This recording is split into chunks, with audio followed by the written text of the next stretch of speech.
After 6 long years, David Fincher finally returns to give us a brand new film, MANK, which is releasing on Netflix this week. You guys should definitely be excited for that. But today we're going to be going over and ranking all of David Fincher's films from worst to best. This is actually pretty hard because the majority of these films are absolutely great. But just so you guys remember, this is my list. So if you guys don't agree with me, make sure to comment down below and let me know your guys' thoughts. What is your ranking? What is your favorite David Fincher film? Let's discuss it all down there. What were your guys' thoughts on MANK? If you want more in-depth thoughts about that, I'll make sure to post it in the cards above my actual review for MANK. But overall, guys, we're going to have a blast here. We're going to have a great discussion. Can't wait to talk with you guys about David Fincher. So again, make sure to hit that like and subscribe button as well as comment down below and let me know your guys' thoughts.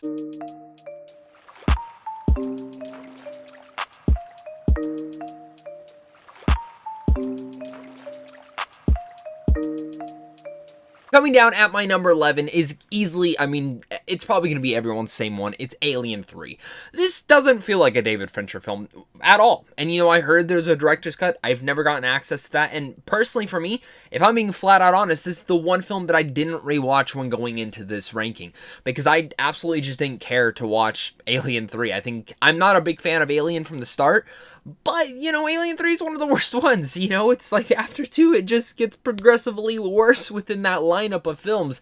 And Alien 3, for me, again, it doesn't feel like a David Fincher film. It feels like studio meddling all around there. And, I'm pretty sure he's even interviewed and had discussions where he's saying, that's not my film. So, again, I didn't really care to watch this one again, and I didn't really feel like it would even bump up on my list. I already knew this was going to be my least favorite after the first 2 times I've seen this film. I didn't think this was going to grow anymore. Coming down at my number 10 is going to be Panic Room, which Panic Room's great. It's super intense. I actually watched it for the first time this year with my girlfriend, who absolutely loves it. If she was doing this ranking, this would be way higher on her list. But Panic Room was intense again. It keeps you on edge the entire time. Jodie Foster is incredible. Kristen Stewart actually shows up in here for one of her first entire roles, and she's great as well. But the best thing about Panic Room is the way that it's able to really keep you on edge the entire time. You are consistently thinking, how are they going to get out of this? And that ending, as you're progressively getting to that ending, it continuously keeps you on edge, and you feel like you are truly in this panic room with them, which is something that I very much appreciated.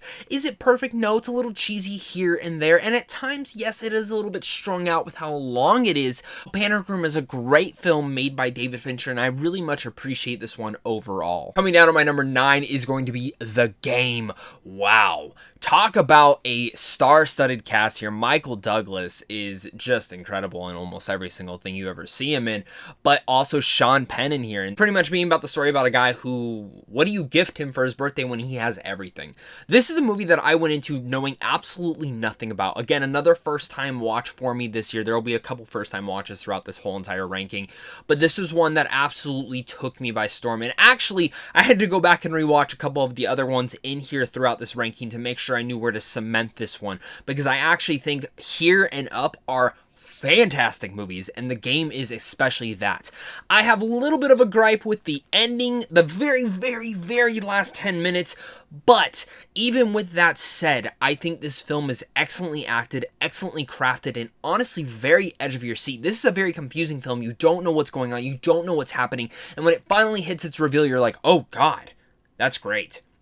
But then it keeps going and it keeps trying to reveal a couple more things, and I'm like, I didn't need that overall. It feels just kind of a little bit mundane, but it's still a great film. If you've never seen The Game, you should. Brings me to my number 8, which is probably going to be the most controversial film on this ranking, and that is Seven.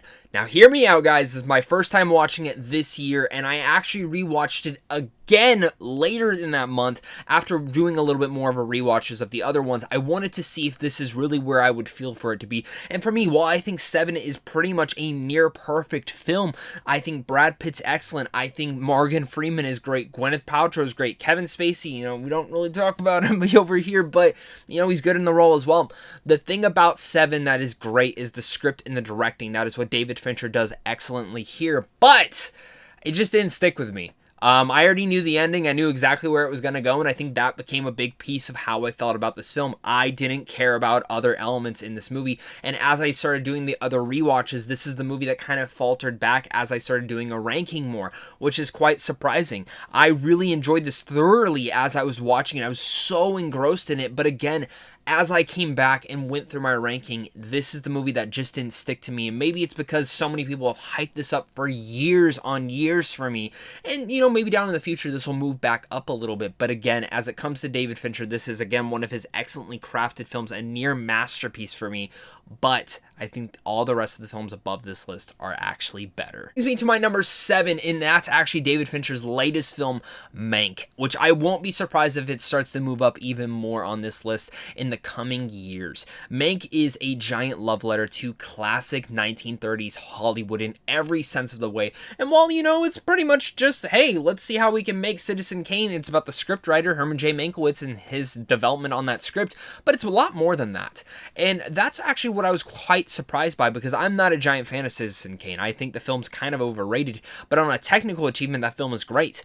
The same thing kind of goes for Mank. This is his best technically made film yet. From a sound design level, from a cinematography, from a score, from the editing, from everything of that nature, this film is perfect. Speaking of other perfect things, I mean, Gary Oldman, excellent. Amanda Seyfried, scene stealer.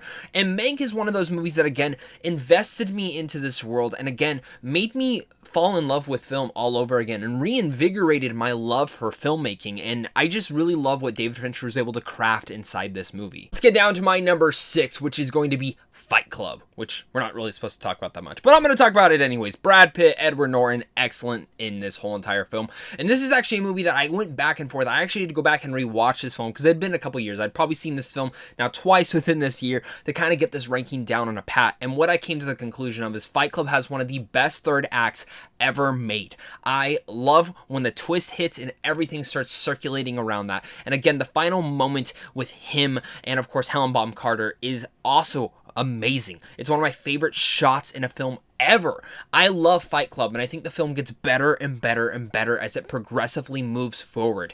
But again, it's a movie that took me a bit of time to really realize this, especially over rewatches. This is probably my 10th time ever rewatching the film this year, and Fight Club really much grabs you and wraps you into itself, and especially within its mystery. It's intense, it's very thought-provoking, but the way that it tackles toxic masculinity is easily the best aspect of the whole entire movie. Down at my number 5 is going to be The Girl with the Dragon Tattoo, another first-time watch for me this year. And surprisingly enough, when the film started, I think within the first 20 minutes, I wasn't the biggest fan of this film. I actually sat there going, I don't get the hype on this one.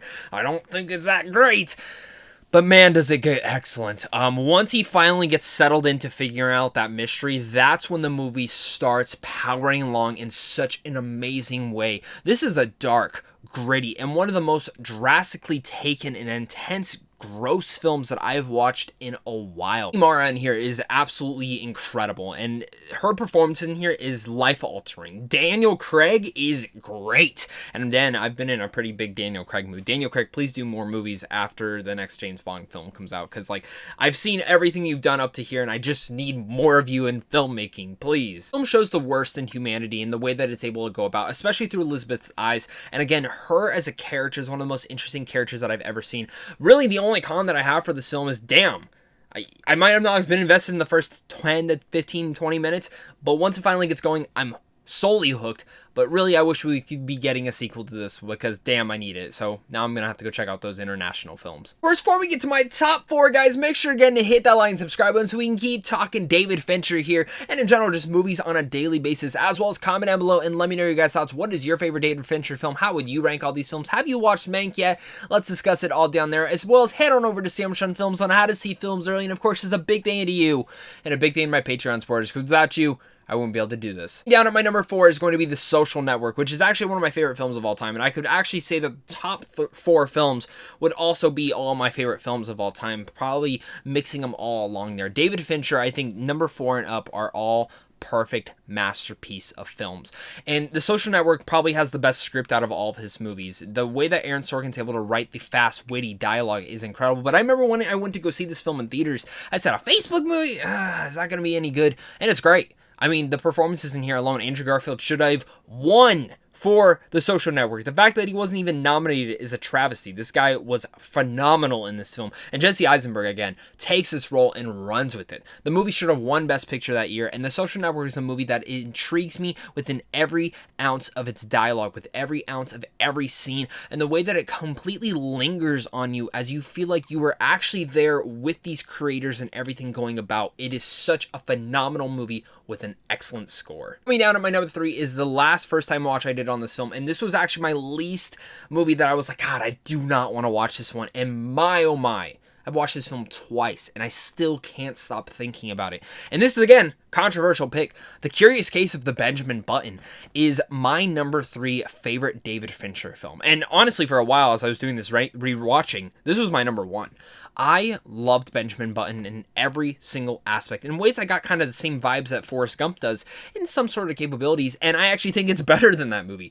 David Fincher, this is not your normal typical David Fincher film, but it's one that absolutely is just so special. And the way that it tells about this love story across years on years is so magnificent and emotional, and it enwrapped me in every sense of the way. I loved Cate Blanchett in here. I loved Brad Pitt in here.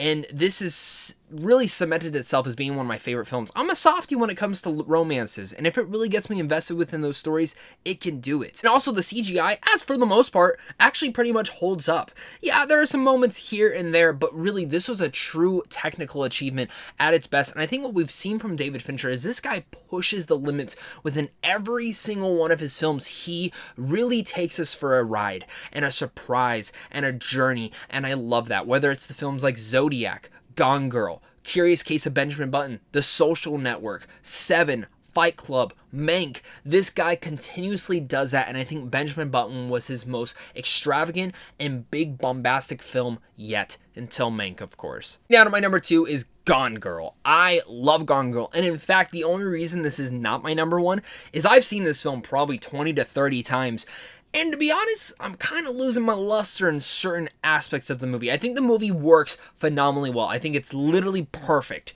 But as someone who's read the book tons of times, watched this movie tons of times, that twist element, you know, I know it's coming. And the first few times I was like, oh my God, here we come, here we come, here we come. And it hits, and you know, the effect isn't the same with me anymore. But what keeps this film so elevated is its strong performances, which I actually think is probably David Fincher's best acted film yet. Ben Affleck, perfect casting. Carrie Coon, excellent. But my God, Rosamund Pike is phenomenal in here. I mean, I saw a film earlier this year called I Care a Lot, which she's also starring in. I think it comes later next year because it debuted at a festival.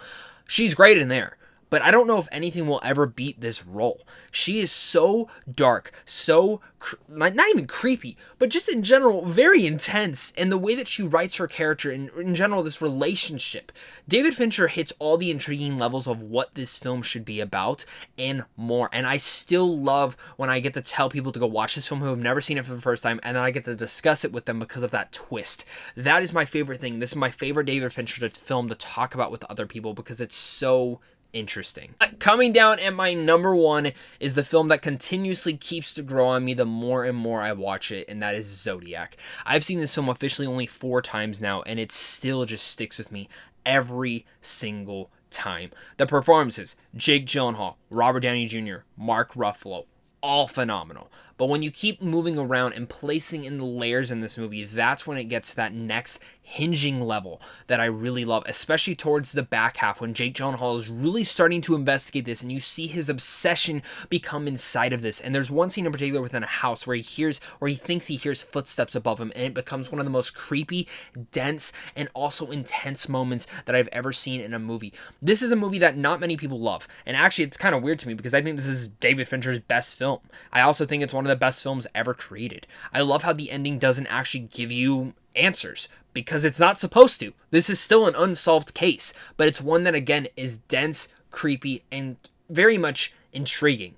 I love Zodiac to every single sense of its layers. I could rewatch this film every single year. I could even rewatch it every month if I really needed to. It's a film that I love analyzing, and this is a movie that he crafted in such a malicious way that I just cannot stop thinking about Zodiac. In fact, it puts me into the place of Jake Gyllenhaal's character, which is just phenomenal in the way that they were able to do that. Guys, that's going to be my David Fincher ranking, all 11 films from best to worst. Let me know down below, guys, what your guys' thoughts are. What was your favorite David Fincher film? Do you guys agree with me? Do you absolutely hate my ranking? Let's discuss it, but absolutely in a fun and civil manner down below, guys. Thank you guys again, and of course, until next time, stay classy.